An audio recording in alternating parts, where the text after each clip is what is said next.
नमस्कार साथियों, जैसा कि आप लोग थंबनेल पर देख रहे होंगे, हिस्ट्री का 80 महत्वपूर्ण प्रश्न। ठीक है, तो ये 80 प्रश्न को यदि आप लोग हिस्ट्री का देख लेते हैं तो फाइनल एग्जाम में देखिए आप लोगों को शॉर्ट में आप लोगों को 30 क्वेश्चन रहेगा और लॉन्ग में आप लोगों को 8 क्वेश्चन रहेगा। ठीक है, शॉर्ट में 30 में आप लोगों को 15 क्वेश्चन बनाना रहेगा और लॉन्ग में आप लोगों को 8 में 4 क्वेश्चन बनाना रहेगा। ठीक है, तो ये 2 मार्क्स का होता है और ये 5 मार्क्स का होता है। ठीक है, दोनों मिला के नहीं, 50 मार्क्स का ये आप लोगों का सब्जेक्टिव का पेपर होता है। ठीक है, तो ये देख लेते हैं। तो आप लोगों को मैं आप गारंटी देता हूँ, शॉर्ट में 15 क्वेश्चन और लॉन्ग में 4 क्वेश्चन इसी वीडियो से आप लोगों को मिल जाएगा। ठीक है, तो वीडियो को आप लोग अंत तक देखिएगा। ये 80 प्रश्न यदि आप लोग कर लेते हैं तो इससे बाहर आप लोगों को कुछ भी पढ़ने की जरूरत नहीं है। ठीक है, तो वीडियो को आप लोग अंत तक देखिएगा, थोड़ा वीडियो लंबा जरूर होगा। ठीक है, मैंने आप लोगों को जैसा कि बोला था, प्रत्येक सब्जेक्ट का मैं बस 2-2 क्लास करवाऊंगा। ठीक है, एक ऑब्जेक्टिव का रहेगा और एक सब्जेक्टिव का रहेगा। ठीक है, ऑब्जेक्टिव का यदि आप लोग वीडियो नहीं देखा है तो आप लोग जरूर चैनल पे जाकर जरूर देख लीजिएगा। ठीक है, ये सब्जेक्टिव का वीडियो आप लोग का होने वाला है 80 महत्वपूर्ण सब्जेक्टिव प्रश्न हिस्ट्री का। ठीक है,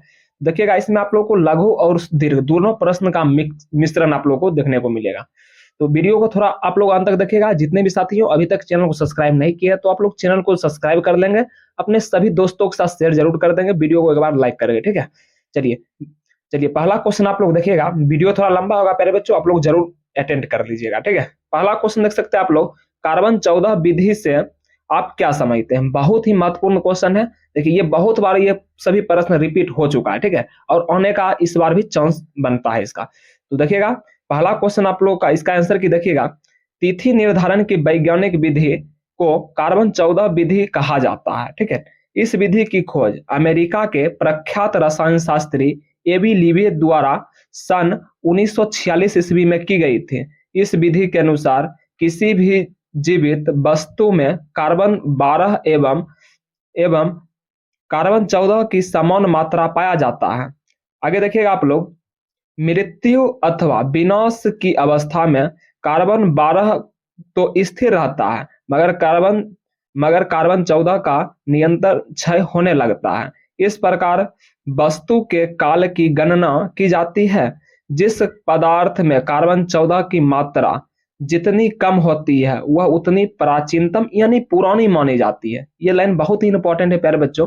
जिस कार्बन में जिस पदार्थ में कार्बन 14 की मात्रा जितनी कम होती है वह पदार्थ उतनी ही प्राचीनतम यानी पुरानी मानी जाती है। ठीक है, पदार्थों में कार्बन 14 के क्षय की प्रक्रिया को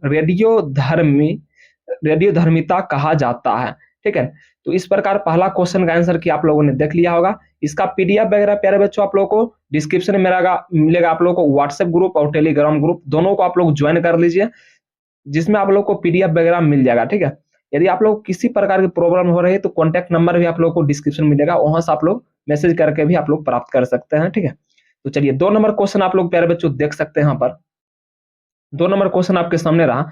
जितना भी क्वेश्चन मैं करा रहा हूँ प्यारे बच्चों, आप लोग एक एक क्वेश्चन को आप लोग कॉपी में नोट डाउन करके एक बार एग्जाम में जाने से पहले आप लोग को जरूर पढ़ के जाना है। ठीक है, पहले 2 नंबर क्वेश्चन देख सकते हैं, हड़प्पा सभ्यता की विस्तार की विवेचना करें।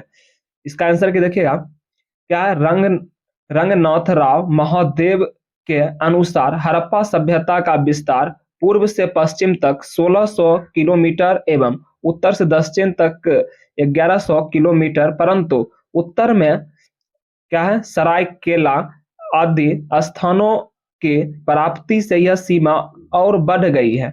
यह सभ्यता एक त्रिभुजाकार क्षेत्र में विस्तृत है। इसका क्षेत्रफल कुछ समय पूर्व विद्वानों को 12,09,99,600 वर्ग किलोमीटर बताया गया है। ठीक है, उसके बाद देखिएगा, यह सभ्यता उत्तर में जम्मू के अखनूर से लेकर दक्षिण में नर्मदा नदी के तट तक एवं पश्चिम में बलूचिस्तान के मकरान समुद्र तट से लेकर उत्तर में, आगे देखिएगा, उत्तर में क्या है, उत्तर में पूर्व में मेरठ तक विस्तृत है। इस सभ्यता का क्षेत्रफल मिस्र से 20 गुना मिस्र तथा मेसोपोटामिया दोनों के सम्मिलित क्षेत्र से 12 गुना अधिक है। ठीक है, चलिए आगे देखिएगा 3 नंबर क्वेश्चन प्यारे बच्चों। देखिए इस वीडियो में मैं आप लोग को उतना कुछ नहीं समझाने वाला हूँ। ठीक है, क्योंकि मैराथन क्लास है, बस आप लोगों को क्वेश्चन और आंसर की मैं आप लोगों को फटाफट बताऊंगा, क्योंकि मैराथन क्लास से ही जितना भी प्रश्न इंपॉर्टेंट है वही सब आप लोगों को इसमें कराया जाएगा। ठीक है, क्योंकि आप लोग को बहुत सारा 5 या 6 सब्जेक्ट सभी स्टूडेंट का रहता है, ठीक है। तो आप लोग सभी विषय पर प्रॉपर फोकस कीजिए, ठीक है। सभी विषय का आप लोगों को वीडियो में अपलोड जरूर कर दूंगा, 2-2, ठीक है। ऑब्जेक्टिव और सब्जेक्टिव का सभी आप लोग जरूर अटेंड कर लीजिएगा। 3 नंबर क्वेश्चन देखिएगा, पुरातत्व से आप क्या समझते हैं। तो पुरातत्व से आप क्या समझते हैं, ये भी क्वेश्चन अपने आप में बहुत ही इंपॉर्टेंट है प्यारे बच्चों। ये लॉन्ग में आप लोगों को पूछा जाएगा, जब भी पूछा जाएगा तो, ठीक है। तो पुरातत्व इतिहास की श्रेष्ठ कसौटी है। जिस ऐतिहासिक तथ्य को पुरातत्व का समर्थन प्राप्त नहीं है, उसकी उसकी नींव उसकी नींव बालों पर टिकी होती है। समकालीन अर्थात, 1 मिनट प्यारे बच्चों, इसको थोड़ा हम चेंज कर लेते हैं कलर। समकालीन अर्थात प्रियदर्शी सामग्री की पुरातात्विक सामग्री कहलाती है। हमारा वही इतिहास प्रमाणिक है जो ऐसी सामग्री को आधार बनाकर लिखा जाता है। पुरातत्व वह विज्ञान है जिसके माध्यम से पृथ्वी के गर्भ में छिपी हुई सामग्रियों की खुदाई पर अतीत के लोगों के भौतिक जीवन का ज्ञान प्राप्त किया जाता है। किसी भी जाति की सभ्यता के इतिहास का ज्ञान प्राप्त करने में पुरातत्व की प्रमुख साधन के रूप में हमारे सामने आता है। पुरातत्वविदों ने सिंधु घाटी के समीप उत्खनन कर जो पुरातात्विक सामग्री प्राप्त की, उसी सामग्री के आधार पर हड़प्पा सभ्यता के प्रारंभिक नगरों की कहानी लिखी गई। चलिए 4 नंबर क्वेश्चन आप लोग देखिएगा प्यारे बच्चों। वीडियो थोड़ा लंबा होगा, जरूर आप लोग पूरा वीडियो को देखिएगा, ठीक है। ये आखिरी आप लोग का हिस्ट्री का वीडियो होने वाला है, क्योंकि मैं आप लोग को पहले ही बता चुका हूँ, मात्र 2-2 क्लास में आप लोग का लूंगा, ठीक है, लास्ट में।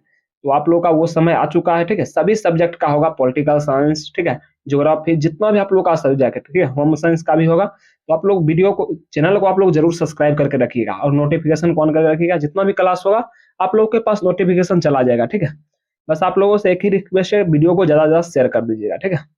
देखिएगा, हड़प्पा सभ्यता की जल निकास प्रणाली की क्या विशेषताएं थी। तो मोहनजोदड़ो की नगर नियोजन की एक और प्रमुख विशेषता यहाँ की प्रभावशाली जल निकास प्रणाली थी। यहाँ के अधिकांश भवनों में निजी कुएं व स्नानागार होते थे। भवन के कमरों, रसोई, स्नानागार, शौचालय आदि सभी का पानी भवन की छोटी छोटी नालियों से निकलकर गली की नाली में आता था, ठीक है। गली की नाली की प्रमुख सड़कों के दोनों ओर बनी पक्की नालियों से जोड़ा गया था। मुख्य सड़क के दोनों ओर बनी नालियों को पत्थर अथवा शिलाओं द्वारा ढक दिया जाता था। नालियों की सफाई एवं कूड़ा करकट से निकलने के लिए बीच बीच में नर यानी मोखे भी बनाए गए थे। नालियों की, आगे देखिएगा, नालियों की इस प्रकार की अद्भुत विशेषता किसी अन्य समकालीन नगरों में देखने को नहीं मिलती। चलिए प्यारे बच्चों, 5 नंबर क्वेश्चन देख लीजिएगा आप लोग। 4 नंबर क्वेश्चन में आप लोग को बता दिया, जितना भी क्वेश्चन करा रहा हूँ प्यारे बच्चों, आप लोग कॉपी में जरूर नोट कर लीजिएगा, क्योंकि एग्जाम में जाने से 2-4 दिन पहले आप लोग जरूर एक बार रीड करके जाइएगा, ठीक है। जितना भी माइंड में रहेगा आप लोग वहां लिख पाइएगा, ठीक है। चलिए आगे देखिएगा, 5 नंबर क्वेश्चन है, मोहनजोदड़ो के स्नानागार के विषय में लिखे। मोहनजोदड़ो के स्नानागार के विषय में लिखे। ये भी 4 से 5 बार क्वेश्चन ये रिपीट हो चुका है, ठीक है। देखिएगा, सॉरी, क्या है, अन्नागार के विषय में लिखना है, ठीक है। एक मिनट, देखिएगा, अन्नागार मोहनजोदड़ो में ही 45.72 मीटर लंबा एवं 22.86 मीटर चौड़ा एक अन्नागार मिला। हड़प्पा के दुर्ग में भी 12 धान्य कठोर खोजे गए। ये 2 कतारों में 6-6 की संख्या में है। ये धान्य कोठार ईंटों के तरबूज क्या है चबूतरों पर है एवं प्रत्येक का आकार कितना है प्यारे बच्चों, 15.28 मीटर गुने 6.09 मीटर, ठीक है। अन्नागार में हवा जाने की व्यवस्था थी। अन्नागार के सुदृढ़ आकार प्रकार हवा आने जाने की व्यवस्था तथा उसमें अन्न भरने की व्यवस्था निस्संदेह उच्च कोटि की थी। चलिए आगे देखिएगा प्यारे बच्चों, 6 नंबर क्वेश्चन का आप लोग देख लीजिएगा। 5 नंबर क्वेश्चन हम लोगों ने करा दिया, ठीक है। ये सभी लॉन्ग क्वेश्चन में भी आप लोग को पूछा जा सकता है, ठीक है। चलिए आगे देखिएगा, क्या 6 नंबर क्वेश्चन, हड़प्पा सभ्यता के जल निकास प्रणाली की क्या विशेषता थी। देखिएगा, मोहनजोदड़ो के नगर नियोजन की एक और प्रमुख विशेषता यहाँ की प्रभावशाली जल निकास प्रणाली थी। यहाँ के अधिकांश भवनों में निजी कुएं व स्नानागार होते थे। भवन के कमरों, रसोई रसोई स्नान क्या है, स्नानागार, शौचालय आदि सभी का पानी भवन की छोटी छोटी नालियों से निकल कर गली की नाली में आता था। ठीक है, आगे देखिएगा आप लोग। गली की नाली गली की नाली को मुख्य सड़क के दोनों ओर पक्की नालियों में जोड़ा जाता था। मुख्य सड़क के दोनों ओर नालियों के पत्थर अथवा शिलाओं द्वारा ढक दिया जाता था। ठीक है, नालियों की सफाई में एवं कूड़ा करकट को निकालने के लिए बीच बीच में नर यानी मोखे भी बनाए गए थे। नालियों की इस प्रकार की अद्भुत विशेषता अन्य समकालीन नगरों में देखने को नहीं मिली। ठीक है, चलिए आगे देखिएगा 7 नंबर क्वेश्चन। प्यारे बच्चों आप लोग देखिएगा, ये क्वेश्चन आप लोग को लॉन्ग में भी पूछा जाएगा। ठीक है, लॉन्ग का ही एक क्वेश्चन है। ठीक है, मैंने आप लोगों को पहले ही बता दिया, ये शॉर्ट और लॉन्ग दोनों इसमें आप लोगों को मिक्स मिलेगा। ठीक है, देखिएगा आप लोग, इतिहास लिखने में अभिलेखों का क्या महत्व या अभिलेखन किसे कहते हैं। देखिए ये क्वेश्चन आप लोग को ऐसा भी पूछ सकता है। ठीक है, अभिलेखन किसे कहते हैं या अभिलेखन क्या है। ठीक है, अभिलेखन से आप क्या समझते हैं, या आप लोग को इस क्वेश्चन दोनों का जवाब एक ही होगा। ठीक है, इतिहास लिखने की अभिलेखों का क्या महत्व है, दोनों का आंसर आप लोग को सेम लिखना है। तो यहाँ से आप लोग आंसर देखिएगा, वैदिक काल के पश्चात मौर्य काल से पूर्व मध्य काल तक के इतिहास लिखने में अभिलेख क्या है, अत्यंत महत्वपूर्ण सिद्ध हुए हैं।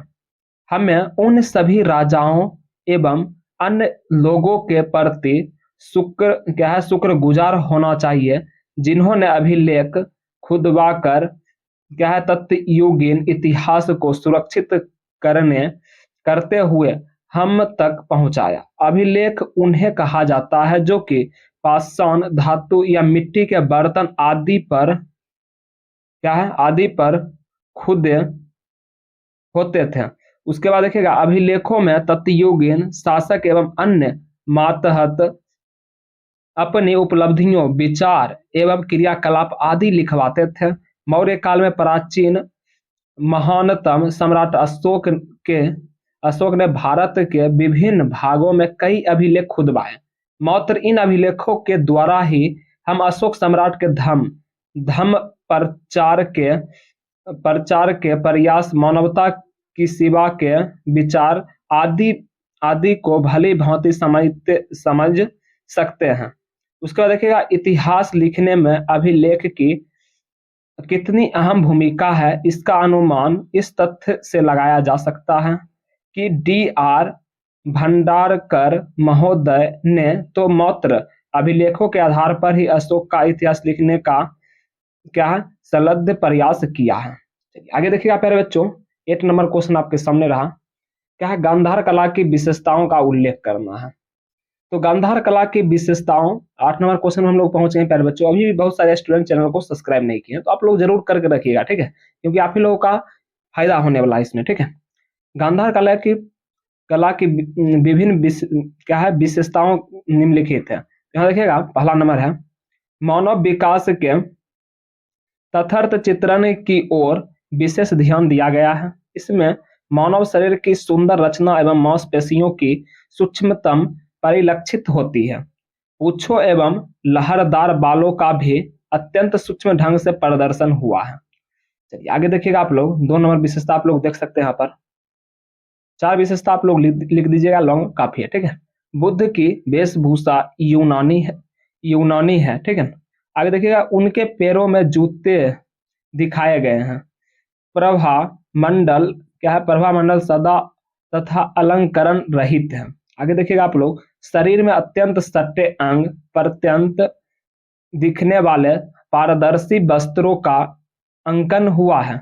इसमें क्या है, सलवटे तक स्पष्ट देखी जा सकती है। चलिए 4 नंबर विशेषता आप लोग देखिएगा, 4 नंबर क्या है,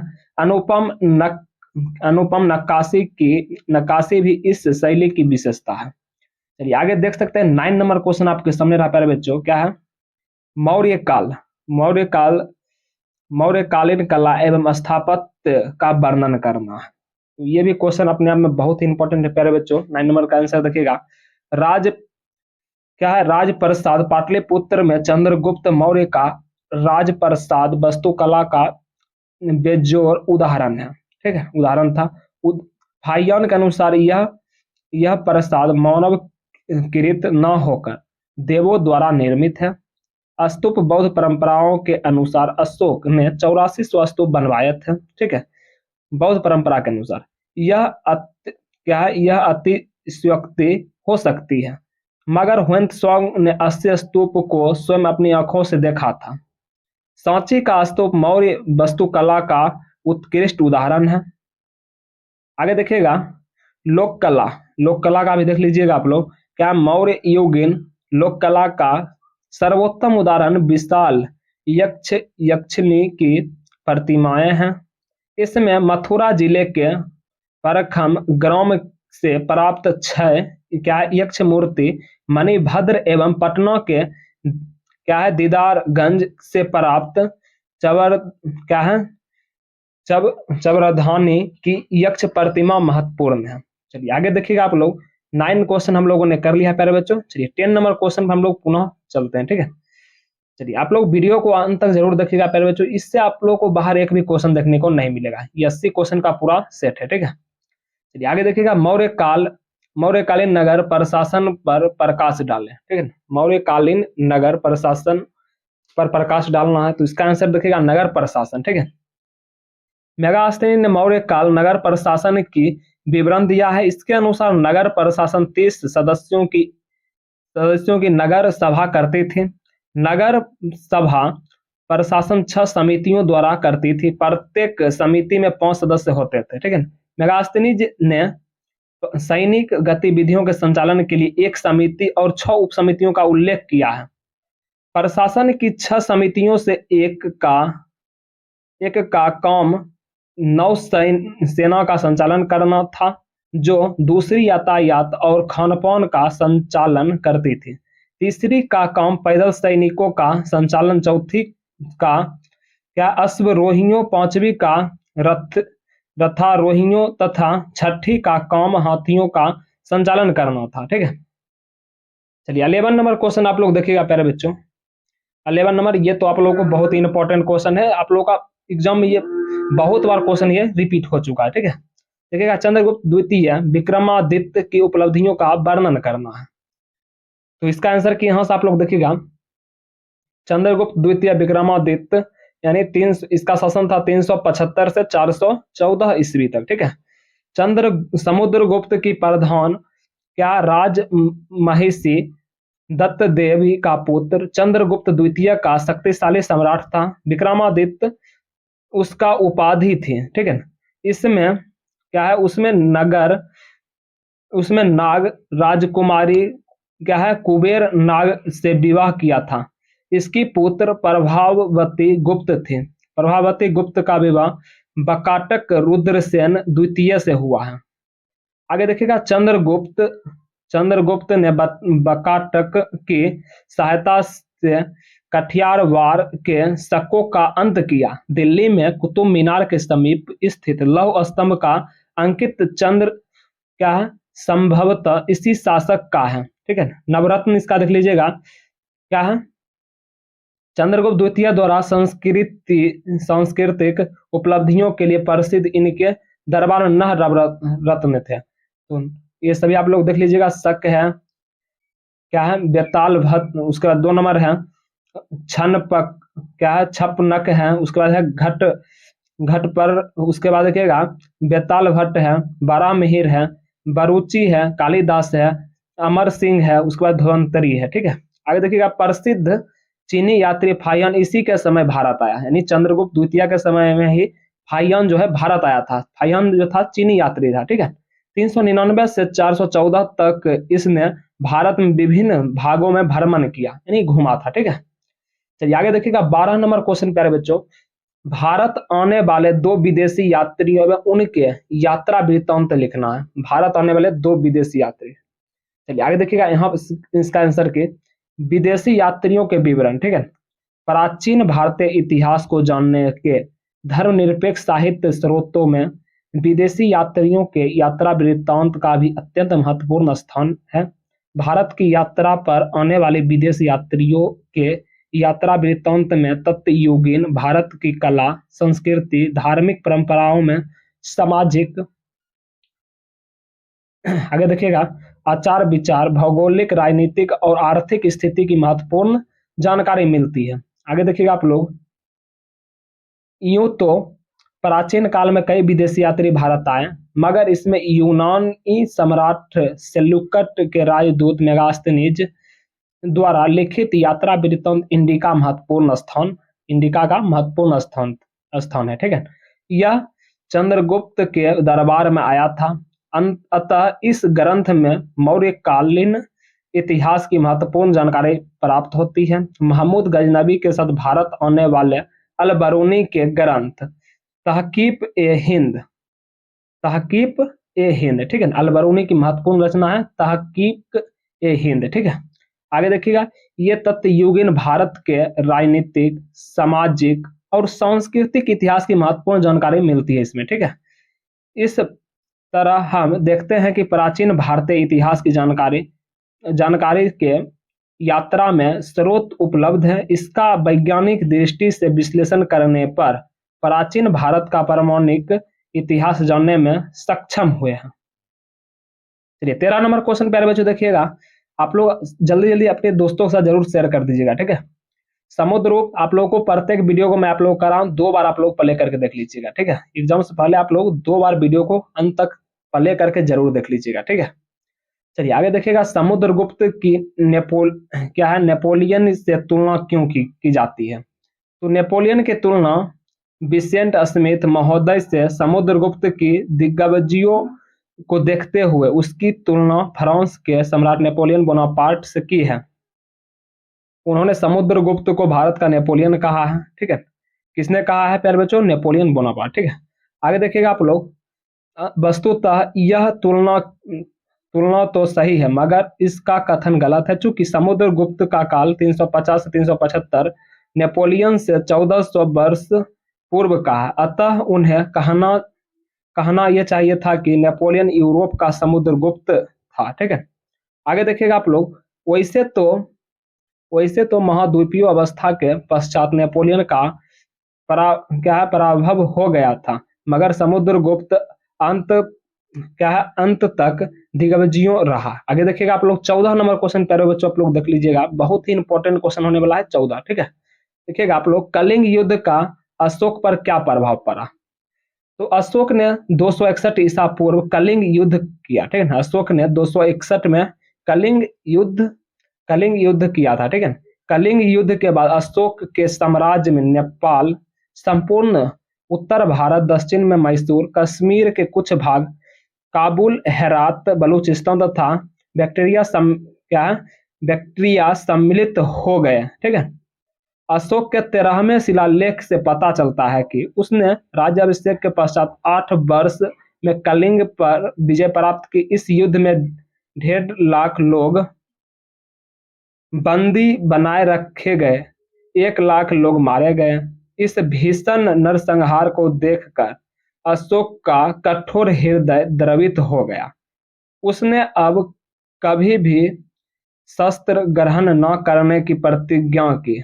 उसने चंद्रगुप्त द्वारा गठित सेना भंग कर दी। अब उसने युद्ध विजय के स्थान पर धर्म विजय का निश्चय किया है। ठीक है, इस प्रकार अशोक के साम्राज्य विस्तार की नीति के स्थान पर धर्म प्रचार की नीति अपनाई। समस्त भारत सहित विदेशों में भी धर्म प्रचार भेजे। इसलिए अशोक को महानतम सम्राट कहा जाता है। अब आगे देखिएगा, अब उसके हृदय में मानवता के सेवा, जीवों के कल्याण एवं दया का भाव जागृत हुआ अशोक के। ठीक है, चलिए आगे देखिएगा प्यारे बच्चों, अभी तक बहुत सारे स्टूडेंट चैनल को सब्सक्राइब नहीं किए हैं, वीडियो को भी लाइक नहीं किए। ठीक है, आप लोग वीडियो को जरूर एक बार लाइक कर दीजिए, आप लोगों के लिए इतना मेहनत किया जा रहा है। ठीक है, सभी सब्जेक्ट का आप लोग का मैराथन आप लोग देख लीजिएगा, कोई भी चैनल पर आप लोग को नहीं मिलेगा इस प्रकार से। इतना महत्वपूर्ण है प्यारे बच्चों, मात्र आप लोग 2 वीडियो से आप लोग कवर कर सकते हैं पूरा साल की मेहनत। ठीक है, चलिए आगे देखिएगा आप लोग, 15 नंबर क्वेश्चन है, अशोक के अभिलेखों पर टिप्पणी करें हैं। टिप्पणी लिखना, अशोक के जितना भी अभिलेख है उस पर आप लोग को थोड़ा सा टिप्पणी लिख देना है, ठीक है। देखिएगा आप लोग, अशोक के अभिलेख क्या है। अशोककालीन इतिहास, साम्राज्य विस्तार एवं धार्मिक दृष्टि को देख समझने में अशोक के अभिलेख अत्यधिक सहायक सिद्ध हुए हैं। अभी तक 40 से अधिक अभिलेख प्राप्त हुए हैं जो भारत के कोने कोने में बिखरे हुए हैं। क्या है, देवदत्त रामकृष्ण भंडारकर महोदय ने तो मात्र अभिलेखों के आधार पर ही अशोक का विस्तार लिखा है। आगे देखिएगा आप लोग, अशोक के अभिलेख 3 वर्गों में विभाजित है। पहला है शिलालेख, दूसरा है स्तंभ लेख, तीसरा है गुहा लेख, ठीक है। आगे देखिएगा आप लोग, 16 नंबर क्वेश्चन पहले बच्चों आप लोग देख सकते हैं। अशोक के धम्म पर एक निबंध लिखना है। बहुत इंपॉर्टेंट क्वेश्चन प्यारे बच्चों बनता है। अशोक के धम्म पर एक निबंध लिखना है। अशोक के 13वें शिलालेख से पता चलता है कि उसने राज्याभिषेक के पश्चात 8वें वर्ष में कलिंग पर विजय प्राप्त की। इस युद्ध में 1.5 लाख लोग बंदी बनाए गए एवं 1 लाख लोग मारे गए। इस भीषण नरसंहार को देखकर अशोक का कठोर हृदय द्रवित हो गया। उसने अब कभी भी शस्त्र ग्रहण न करने की प्रतिज्ञा की। अब उसने युद्ध विजय के स्थान पर धम्म विजय का निश्चय लिया, ठीक है। चलिए आगे देखिएगा, इसमें और भी थोड़ा पॉइंट आप लोग देख लीजिएगा। अशोक बताता है कि धम्म पालन के लिए आवश्यक है, पहला है प्राणियों की हत्या न करना। 2 नंबर क्वेश्चन है माता पिता की सेवा करना। 3 नंबर क्वेश्चन है वृद्धों की सेवा करना। 4 नंबर क्वेश्चन देखिएगा इसका क्या है, गुरुजनों का सम्मान करना। 5वां है मित्रों, परिचितों, ब्राह्मण, क्या है, श्रमणों एवं दासों के साथ अच्छा व्यवहार करना। 6 नंबर देखिएगा क्या है, अल्प व्यय एवं अल्प संचय, ठीक है। अल्प व्यय और अल्प संचय। अशोक के 5 क्या है, दुर्गुण बताए हैं। अशोक ने 5 दुर्गुण बताए। पहला है उग्रता, निष्ठुरता, क्रोध, गर्व, ईर्ष्या, ठीक है। चलिए आगे देखिएगा, 17 नंबर क्वेश्चन प्यारे बच्चों आपके सामने रहा। क्या है, महाभारत में वर्णित विवाह के प्रकारों का वर्णन कीजिए। तो महाभारत में इसका आंसर देखिएगा, महाभारत में वर्णित विवाह के प्रकार ये निम्नलिखित है।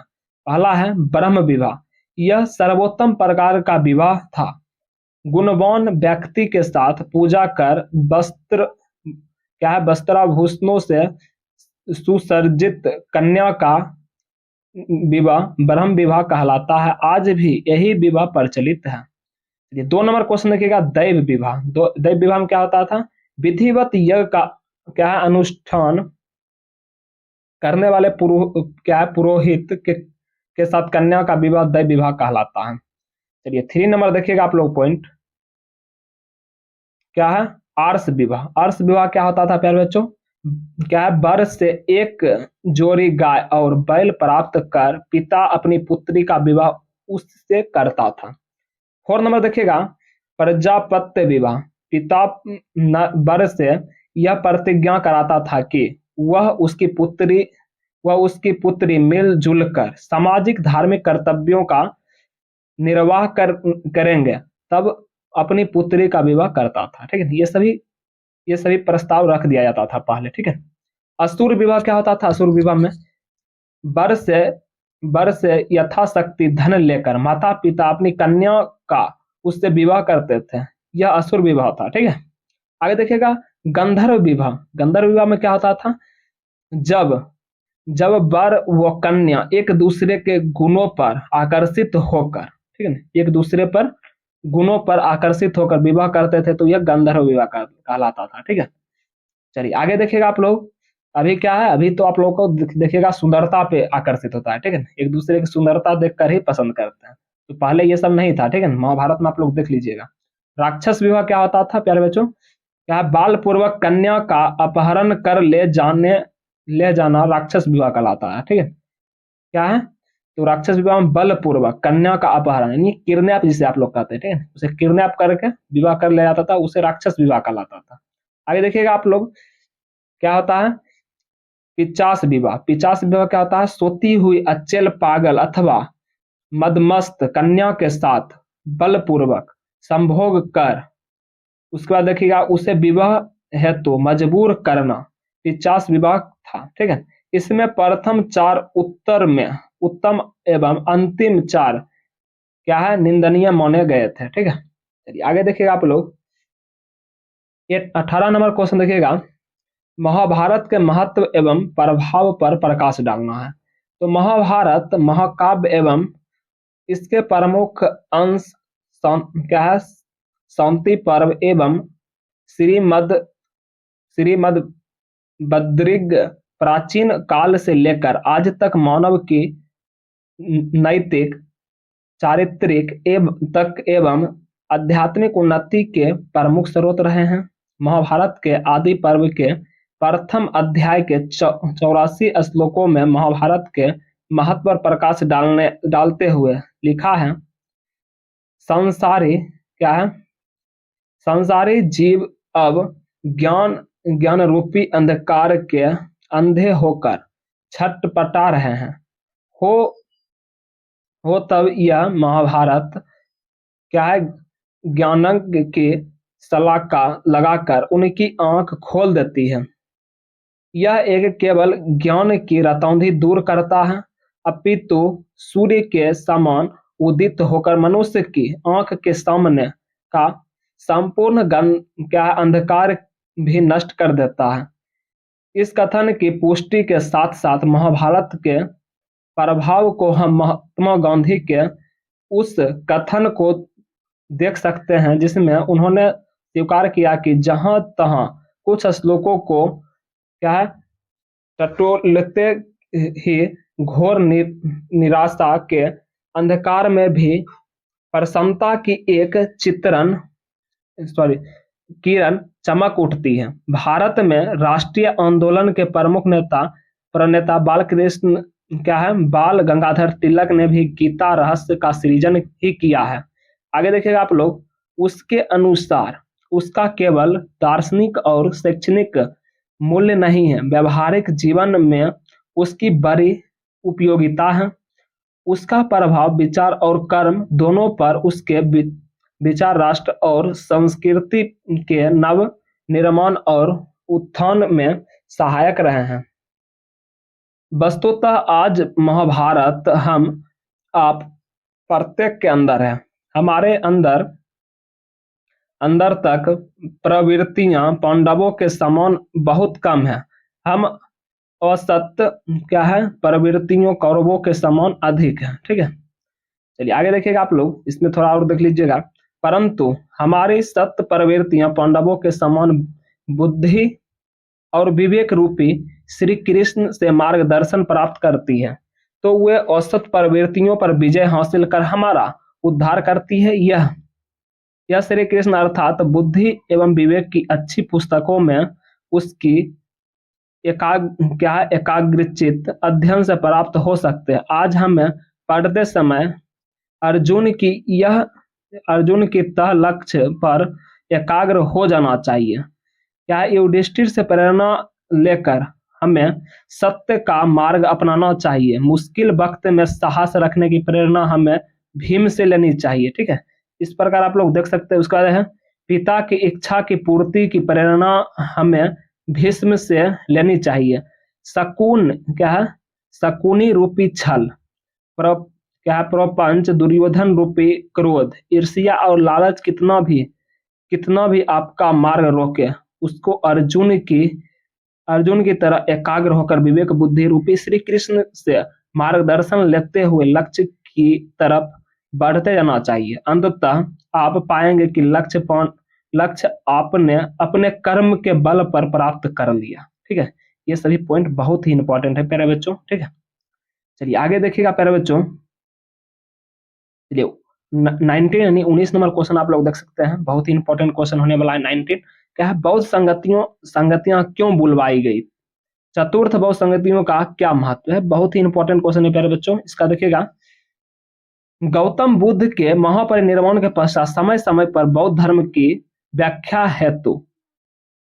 हेतु अनेक बौद्ध सभाओं का आयोजन किया गया, जिन्हें बौद्ध संगतियों के नाम से जाना जाता है। बौद्ध धर्म की प्रख्यात हेतु 4 बौद्ध संगतियों का आयोजन हुआ। चतुर्थ बौद्ध संगति का आयोजन प्रथम शताब्दी ईस्वी में कश्मीर के कुंडन वन में किया गया, ठीक है ना। इस समिति में इस संगति में कनिष्क के काल में बुलाई गई थी, ठीक है ना। किसके काल में? कनिष्क। और इस संगति के अध्यक्ष वसुमित्र तथा उपाध्यक्ष अश्वघोष थे। इस संगति का आयोजन इस आशय से किया गया था कि बौद्ध के मतभेदों को दूर किया जा सके। इस संगति में महासंधिकों का बोलबाला रहा। त्रिपिटक पर प्रामाणिक भाष्य विभाषा शास्त्र की रचना इसी संगति में हुई, ठीक है। इस संगति के पश्चात बौद्ध अनुयायियों हीनयान और महायान दो संप्रदायों का विभाजित हो गया है, ठीक है। ठीक है प्यारे बच्चों, मैं आप लोगों को एक बात बोलने के लिए भूल गया था। डिस्क्रिप्शन में आप लोगों को एक वेबसाइट का लिंक मिलेगा, ठीक है। डिस्क्रिप्शन में फर्स्ट में ही मिल जाएगा, ठीक है। तो उस पर आप लोग जैसे ही क्लिक करते हैं आप लोगों को ऑल सब्जेक्ट का पीडीएफ कुछ दिनों में आप लोगों को वहां शो देखने को मिलेगा। 3 डॉट पर आप लोग क्लिक करेंगे, ठीक है। वहां पर आप लोगों को मिलेगा टेस्ट सीरीज, आप लोग वहां से दे सकते हैं फ्री में भी, ठीक है। चलिए आगे देखिएगा, आप लोग 20 नंबर क्वेश्चन आप लोग के सामने है। आप लोग उस वेबसाइट पर सभी विषय का पीडीएफ इस प्रकार का प्राप्त कर सकते हैं। और व्हाट्सएप ग्रुप और टेलीग्राम ग्रुप को भी आप लोग फटाफट ज्वाइन कर लेंगे, जिसमें आप लोग को पीडीएफ मिलेगा, ठीक है। चलिए आगे देखिएगा, 20 नंबर क्वेश्चन है, जैन धर्म के त्रिरत्न के बारे में आप क्या जानते हैं? उत्तर त्रिरत्न महावीर स्वामी के कर्मफल से छुपाया जाने के लिए त्रिरत्नों को अपनाने पर बल दिया गया है। ये निम्न है। सम्यक ज्ञान, सच्चा एवं पूर्ण ज्ञान का होना ही सम्यक ज्ञान है। में 2 नंबर देखिएगा, सम्यक दर्शन, सत्य में विश्वास और यथार्थ ज्ञान के प्रति श्रद्धा ही सम्यक दर्शन है। आगे देखिएगा, सम्यक आचरण, सच्चा आचरण एवं सांसारिक विषयों से उन्नति के प्रति संभाव के सम्यक आचरण है। सुख दुख, आगे देखिएगा आप लोग,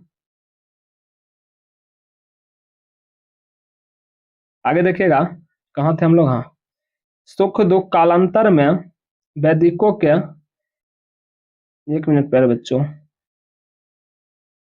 चलिए इसका आंसर क्या आप लोग यहीं तक आप लोग नोट करेंगे, ठीक है। चलिए आगे देखिएगा, आप लोग 21 नंबर क्वेश्चन आप लोग देख सकते हैं यहाँ पर। 21 नंबर देखिए, क्वेश्चन उतना आप लोगों को इतना इंपॉर्टेंट नहीं है, इसीलिए मैं आप लोगों को छोड़ रहा हूँ ये क्वेश्चन, ठीक है। जितना भी इंपॉर्टेंट है मैं आप लोगों को करा देता हूँ। चलिए यहाँ से आप लोग देखिएगा, ये लॉन्ग शॉर्ट में आप लोगों को क्वेश्चन जरूर पूछा जाएगा शायद, ठीक है। मुगल कालीन सिक्कों पर संक्षिप्त टिप्पणी लिखना, ठीक है ना। देखिए इसका आंसर क्या आप लोग देखिएगा, 1577 ईस्वी में अकबर ने मुद्रा प्रणाली में सुधार किए। ख्वाजा समद को दिल्ली की शाही टकसाल का अध्यक्ष नियुक्त किया गया। अकबर के समय सोना चांदी तांबे के गोल एवं चक्कोर सिक्के चलाए गए थे।